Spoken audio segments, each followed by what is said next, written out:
A few years ago, I was trying to figure out an effective way to simulate crafting in Dungeons & Dragons.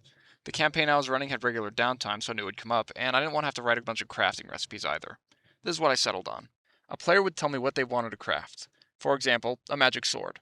I figured they could make a skill check using their proficiency with smith's tools, but I didn't want them crafting the whole thing overnight, so I settled on a target number for the player to work towards. Let's say 100.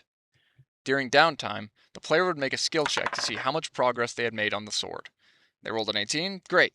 Write that down and save it for later. Next time we had downtime, the player could keep working on the magic sword. Let's see another skill check, 15. Let's add that to the 18 from last time, and now the progress on that magic sword is at 23 out of 100. You can change the target number based on how long an item would take to craft and how often you have downtime in your game.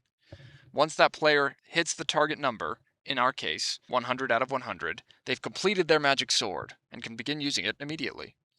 Sometimes in order to start crafting something, a player might need a specific ingredient, like the horn of a unicorn or scales of a dragon. Sometimes I'll just say, you want to make a magic shield? Well, what materials do you have? Demon blood? Yeah, let's figure out what properties a shield made of demon blood might have. I like this system because it's simple and easy to keep track of. I just have the player keep track of their crafting progress on their character sheet, and it can be adapted for other things too. Like maybe instead of crafting progress, you could track the progress of training an animal or learning a new language. I recommend this system. You should give it a try.